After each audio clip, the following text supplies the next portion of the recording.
나오시는 분들이 상당히 많습니다. 자, 1교시 보겠습니다. 자, 1교시는요. 자, 문항수가요. 문항수가 13문항입니다. 13문항.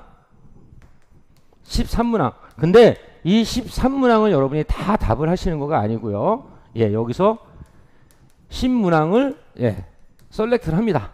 선택을 해서 여러분이 답을 하시면 됩니다. 자, 근데 일단 요거 얘기를 들은 다음에 여러분이 먼저 하셔야 되는 분은 큐넷 가세요.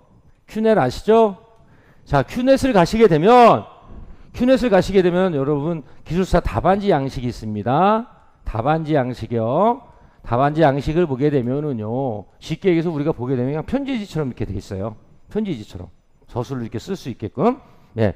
그거가 과거에는 답안지만 줬는데 지금은 연습할 수 있게끔 연습지라고 그래갖고 한 2페이지 정도가 들어가 있는데 실제로는 뭐 답안지가 더 중요하겠죠.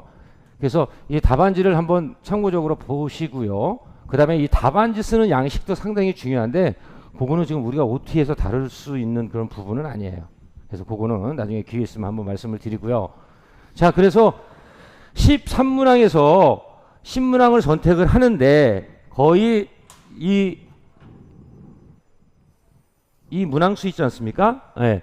이 문항수에서 10문제 선택한 거에 대해서는요, 여러분이요, 뭐, 예를 들어서 내가 1, 2, 3, 뭐, 7, 9 이렇게 했는데, 어떻게 해요? 네. 1, 2, 5, 7, 뭐 이렇게 선택을 했어요. 근데 꼭 1번부터 문제를 여러분이 풀이를 하실 필요는 없습니다. 가장 자신 있는 문제를 먼저 갖다가, 기술사 시험의 특성은 또 뭐냐? 문제를 쓰고, 답을 씁니다. 그 다음에 또 문제를 쓰고 답. 그러니까 문제의 순서에 관계없이 10문항을 여러분이 선택을 합니다. 10문항을 선택을 하게 되면 자, 10문제를 썼어요. 그러면 이건 총점이 몇 점이에요? 100점이 되는 거죠. 한 문항에 10점씩 되는 거죠. 그래서 한 문항에 10점씩. 근데 한 분이 채점을 하시는 거가 아니고 세 분이 채점을 하세요. 세 분이.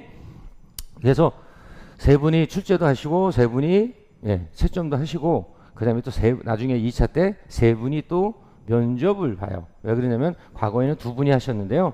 공평성에 좀 문제가 있다 그래갖고 세 분 출제도 그렇고 채점도 그렇고 면접도 이제 세 분이 이렇게 이루어지고 있습니다. 자, 그래서 이런 식으로 해서 이루어지고요. 1교시는요. 그 다음에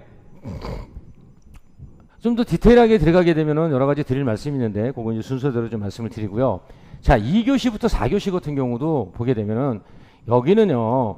문항수가요. 13문항이 아니에요. 다 똑같이. 문항수가 얘는 6문항에서요. 6문항에서 여러분이 몇 문항? 4문항을 선택합니다. 그러니까 6문항에서 4문항 순서에 관계없이 답안을 작성하는데 그래서 얘는 각 몇 점이에요? 그러면 각 25점이죠. 각 25점. 각 25점이요. 자, 근데 각 25점. 근데 이 문제보다는 어떤 답안지 쓰는 데 대한 요령이 틀려지겠죠. 그래서 우리가 여기서 간단하게 여러분한테 말씀을 드리면 자, 우리가 답안지 페이지 수를 보게 되면 12페이지 정도가 됩니다. 앞뒤로 쓰게끔 되어 있는데요. 그래서 보통 1교시 같은 경우는 답안지 분량이 3분의 2에서 1페이지 정도의 분량이 나올 정도로 여러분이 작성을 하시는 거가 일반적인 거고요. 그 다음에 그러면 얘는 10점짜리죠. 25점짜리 같은 경우는요. 25점짜리 같은 경우는 각 문항당 보통 2페이지에서 보통 2페이지 반 작성하는 것이 일반적인 예입니다. 자, 이렇게 해서요.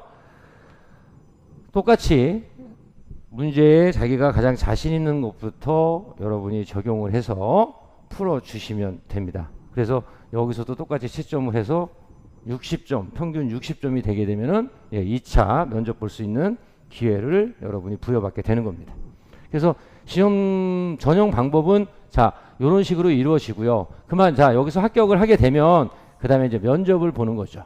면접. 그래서 어떤 아까도 말씀드렸지만은 어떤 테크니컬적인 그러한 면접. 근데 1차를 시험을 보게 되면 여러분이 그 경력 카드